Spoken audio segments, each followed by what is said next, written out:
Petits étudiants. Bien sûr, avec plaisir. On a dû passer une... Ah, elle est là. T'as séché le cours? Il va autoriser à partir. C'est vrai? Ouais. T'as pas emmené les autres? Et Morane, il voulait pas venir? Non. Bon, j'ai cru que les garçons voulaient venir. Bon. Ça enregistre, là, tu vois ce module? Oui, ça enregistre. Parfait. Très bien. Émilien, bonjour. Bonjour Michel. Nouvelle édition de la Rétromobile. Tu ne pourras pas malheureusement être des nôtres, tu es le premier attristé. Ouais. Mais il y a une réalité qui te rattrape. En ce moment même, puisqu'on va faire comme si on était sur le week-end du 18 ou 19 mai, ou en ce moment même, qu'est-ce que tu es en train de faire? En ce moment même, je suis à Shanghai pour la deuxième course du championnat de Lamborghini Super Trofeo en Asie.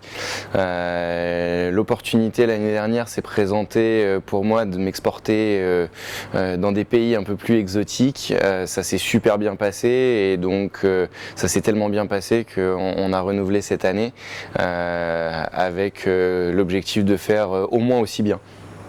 L'année dernière, c'était pas un essai, mais c'était un test en quelque sorte pour savoir si tu pouvais tenir haut les couleurs de la marque.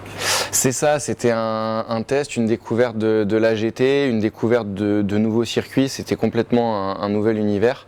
La première fois que je devais gérer aussi des décalages horaires, des très fortes températures et de l'humidité, donc c'était un vrai défi physique.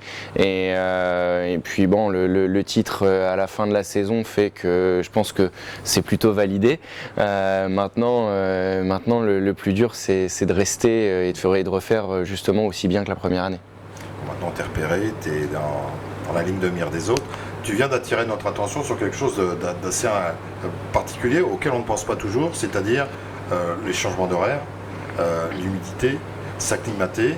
C'est important, ça représenterait, je sais bien que ce sont toujours des questions un peu débiles, mais combien de pourcentage dans la performance en tant que telle? C'est difficile de quantifier réellement un pourcentage précis, mais ce qui est certain, c'est que ça a un impact assez conséquent sur la manière dont je vais me sentir pendant toute la course, le niveau de concentration que je vais être capable de gérer, et surtout quand c'est des conditions auxquelles on n'est pas habitué. L'humidité en Malaisie, notamment l'année dernière, ça a été vraiment une très grosse découverte. L'avantage, c'est que les relais restent quand même assez contenus, environ 25 minutes, mais perdre 2,5 kg en 25 minutes, c'est quand même assez intense. Donc c'est là que je me rends compte que tout le travail de fond que j'ai pu faire les années précédentes en préparation physique prend vraiment son sens. Tout le travail de fond en préparation physique, mais aussi les autres challenges que tu as eu avec la Clio, avec le kart, on va y revenir, la Clio, GT, tout ça en fait est presque une phase logique pour un début d'aboutissement. Oui, c'est exactement ça. Vraiment l'année dernière, tout le travail de ces 20 dernières années a pris tout son sens. Ouais, déjà, ça fait bizarre de dire que j'ai déjà 20 ans d'expérience, mais c'est ce qui est génial. C'est pour ainsi dire toute ma vie et ça a vraiment pris son sens. Tout s'est mis dans l'ordre, comme on dit dans le milieu. Et l'idée, c'est de pouvoir peaufiner ça encore cette année, corriger les quelques erreurs opérationnelles qu'on a pu avoir l'année dernière, améliorer encore un peu les réglages de la voiture pour aller chercher de la performance de manière beaucoup plus constante et régulière. Les parcours, les circuits, c'est complètement différent de ce que tu avais connu jusqu'à présent ou... Ça dépend des endroits. Les circuits australiens sont assez particuliers, ouais. Des circuits un petit peu à l'ancienne, dans un style un peu américain, avec vraiment la bande de goudron, de l'herbe et point.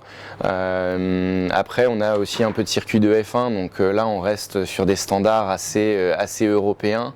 Même si, encore une fois, il y a toujours ce paramètre de la chaleur et de l'humidité qui rentre en ligne de compte et qui a un impact assez important sur la gestion des pneus notamment.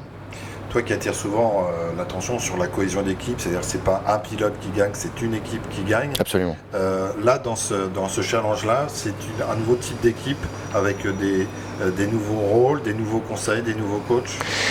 C'est un nouveau type d'équipe parce que c'est des mécaniciens et des ingénieurs qui arrivent avec une expérience qui est complètement différente de celle qu'on peut avoir en Europe. La manière de faire du sport auto là-bas est assez différente. La finalité reste la même, hein. On a une voiture avec 4 roues et le but c'est d'aller le plus vite possible. Mais effectivement, il y a des relations à reconstruire complètement, rencontrer des nouveaux nouvelles personnes et puis surtout découvrir de nouvelles cultures. Et ça, c'est des choses qui changent pas mal. Et puis on a eu notamment un gros défi l'année dernière pour la dernière course de la saison, où une semaine avant la dernière course, l'intégralité des visas de nos mécaniciens et ingénieurs a été refusée. Donc on a renouvelé à 4 personnes près, dont 2 pilotes et notre team coordinator, on a renouvelé l'intégralité du staff avec des gens qui n'avaient pas forcément l'habitude de travailler ensemble, qui se connaissaient ou pas, et où on jouait le titre. Donc il a fallu reconstruire en une semaine toute une cohésion d'équipe, et je pense que l'expérience de l'intégralité de l'année a été vraiment bénéfique, et puis ça s'est plutôt très bien passé. On n'a pas besoin de ce stress-là en plus. Non, on n'a pas besoin de ce stress-là en plus. Maintenant, bon, c'est la réalité des choses. La politique et la géopolitique se confrontent au sport. On n'est pas en Formule 1 où là, il y a souvent des accords directement avec les plus hautes instances gouvernementales. Je l'ai vu il y a quelques semaines en allant en Arabie Saoudite et à Bahreïn pour travailler pour la F1, où on a des visas spécifiques pour la F1. Là, c'est pas le cas, donc on est confronté à ces réalités-là. Ça donne un peu de défis supplémentaires, mais comme j'avais pu dire par le passé, à vaincre sans péril, on triomphe sans gloire. Méditez ça. J'ai bien entendu, en allant travailler pour la F1. Ouais, c'est une nouvelle corde que j'ai ajoutée cette année à mon arc. Je travaille en tant que ce qu'on appelle F1 Expert Host, donc l'idée est d'accompagner les partenaires de la F1 dans une expérience la plus immersive possible au sein des Grands Prix, leur faire profiter de notre expertise en tant que pilote et ou ingénieur pour ceux qui ont un passé d'ingénieur. Donc ça permet aussi de valoriser un peu l'expertise que je peux avoir, ce que j'apporte aussi dans les conférences que je peux donner sur le plan managérial, sur le plan de l'éco-conduite. Ça vient valider un peu tout ce savoir-là. Si c'est suffisamment bon pour le top du sport auto, c'est que ça ne doit pas être trop mauvais. Je me doute que tu ne nous le diras pas, mais je tente quand même. C'est un pied dans un autre univers, la F1, ça ne veut pas dire quelque chose? Non, ça ne veut absolument rien dire parce que c'est vraiment l'idée de faire profiter à des invités de la compétence. Moi, je sais que mon objectif, c'est absolument pas la monoplace. Je l'ai toujours dit et je le répète, j'ai toujours plus rêvé des 24 heures du Mans que du Grand Prix de Monaco. Donc, c'est pas, comment dire, c'est une occasion de continuer de travailler dans mon milieu, ma passion, ma vie, mais absolument pas un pied dans le monde de la monoplace. Bon, tu continues à me tendre des perches, les 24 heures? Les 24 heures, c'est toujours un travail de fond que je mène depuis des années. La contrainte, elle est plutôt budgétaire et financière que réellement de talent, de vitesse et de compétences. Donc c'est pour ça que je mets en place... Pour l'instant, tu n'as fait que ce qu'on appelait les prémices. La course d'ouverture, ouais. Course d'ouverture. Exactement. J'ai été le pilote de réserve en 2022, donc je suis passé vraiment à deux doigts de monter dans la voiture. Les conditions n'étaient pas tout à fait réunies pour que ça se fasse.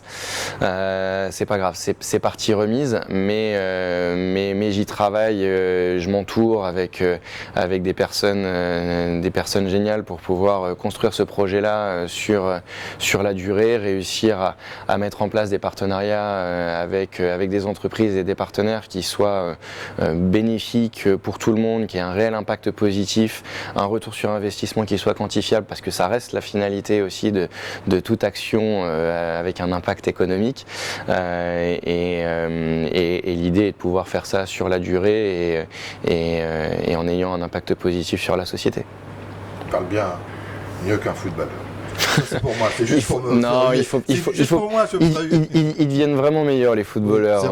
Honnêtement, je pense que quand on voit un Mbappé aujourd'hui, on ne peut pas dire qu'il gère les médias de mauvaise manière. Donc ce qui compte, c'est de progresser et d'apprendre de ses erreurs.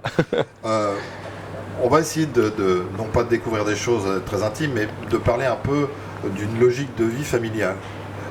tu n'arrives pas par hasard là où tu es en ce moment, c'est parce que papa, maman déjà férus d'automobile. Est-ce que c'était déjà même grand-papa et grand-maman?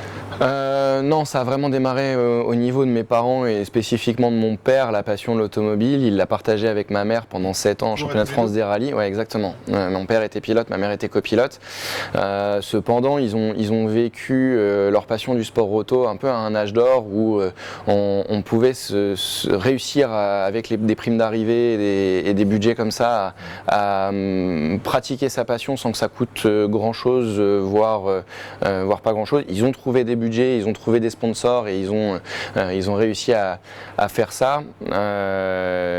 C'est certain que s'ils n'avaient pas été là et qu'il n'y avait pas eu la passion à la base, j'aurais été incapable de faire ce que je fais aujourd'hui et d'en être là où j'en suis aujourd'hui. Ça, c'est une certitude. Maintenant, on n'a jamais eu les moyens dans la famille de pratiquer ce sport. C'est un peu le résumé de ma carrière, c'est un peu David contre Goliath. C'est une fierté aussi, mais par contre ils m'ont énormément aidé dans la recherche de sponsors depuis que j'ai 9 ans et demi. Je cours grâce à des sponsors, à des mécènes en Normandie, et en France et ailleurs. Et mes parents m'accompagnent autant qu'ils peuvent. Ils ont cette passion du sport auto, cette passion du sport en général, et ça aide énormément. Donc c'est sûr que c'est une aventure plutôt familiale. Ouais. Est-ce qu'ils se sont pas pris à leur propre piège? Parce que eux, passionnés d'automobile, le petit gars aussi, c'est dès 3 ans que Ouais. tu vas avouer ton amour pour l'automobile, mais très tôt, tu montes dans le kart. C'est ça. Et